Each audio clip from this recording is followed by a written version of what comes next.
नमस्कार दोस्तों, आपका दोस्त रणवीर हाजिर है नई कहानी के साथ। और आज की कहानी का शीर्षक है सवा सेर गेहूँ।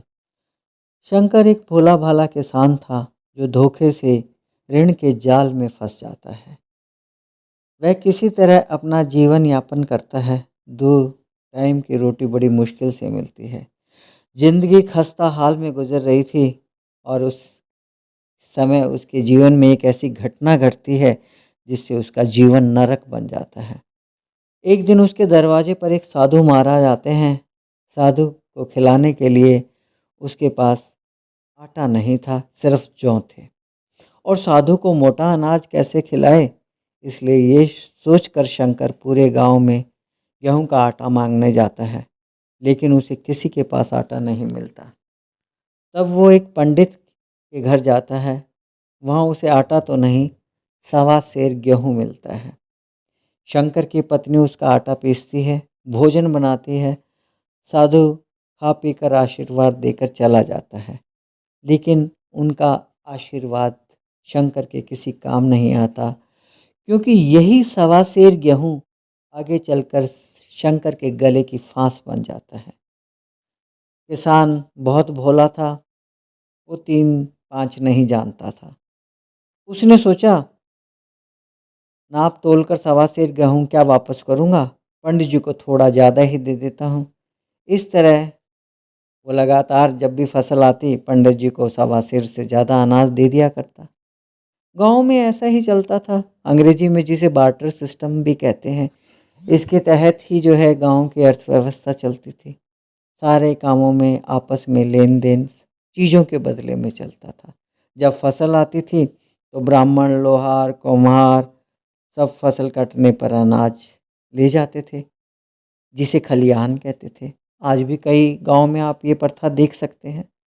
7 साल बाद एक दिन पंडित जी शंकर से कहते हैं, कल घर आकर अपने उधार का हिसाब कर ले। तेरे यहाँ 5 मन गेहूं कब से बाकी पड़ा हुआ। शंकर सुनकर हैरान हो जाता है।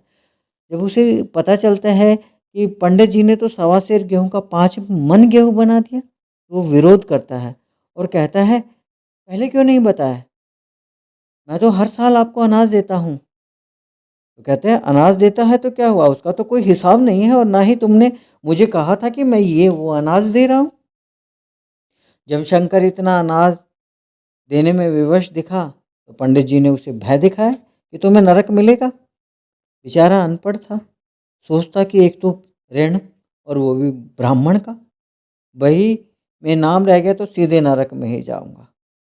तो उसने पंडित को कहा कि तुम्हारा सारा हिसाब चुका दूंगा, ईश्वर के यहाँ क्यों दूं, तुम्हें ही दे दूंगा।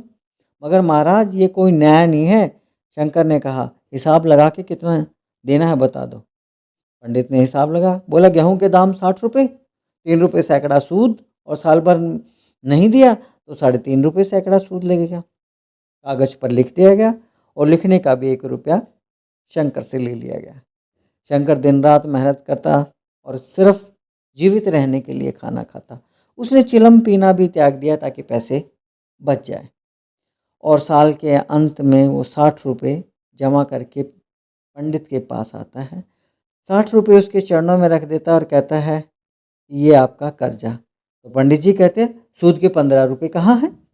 शंकर बोला, अभी इतना ले लो, मुझे ऋण कर दीजिए, बाकी मैं दे दूंगा। शंकर पूरे गांव में घूमा पर उसे 15 रुपये कहीं से नहीं मिले, क्योंकि कोई देना भी नहीं चाहता था। कौन ब्राह्मण का कोप का भागीदार बनेगा।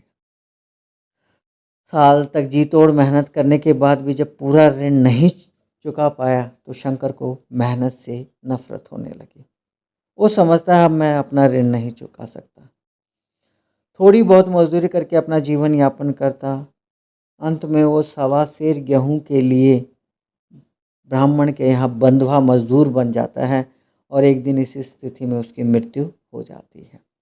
उसके बाद उसका लड़का भी पंडित के यहाँ बंधुआ मजदूर बना रहता है। दोस्तों, ऐसे शंकरों और ऐसे ब्राह्मणों की दुनिया में कोई कमी नहीं। अनपढ़ लोग आज भी साहूकारों और ऊंचे लोगों के ऋण के चंगुल से बच नहीं पाए हैं।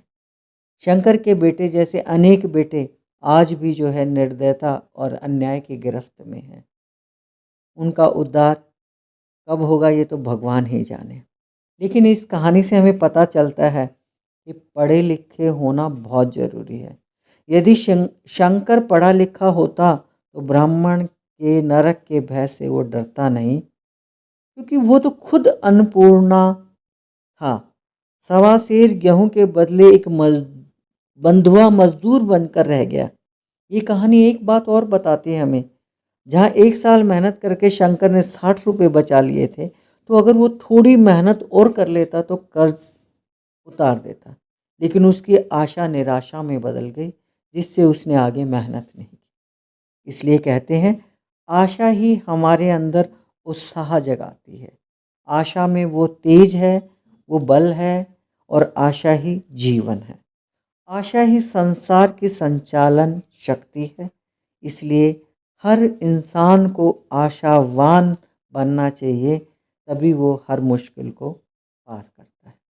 कहानी अच्छी लगी हो तो दोस्तों सब्सक्राइब करना और शेयर करना ना भूलें।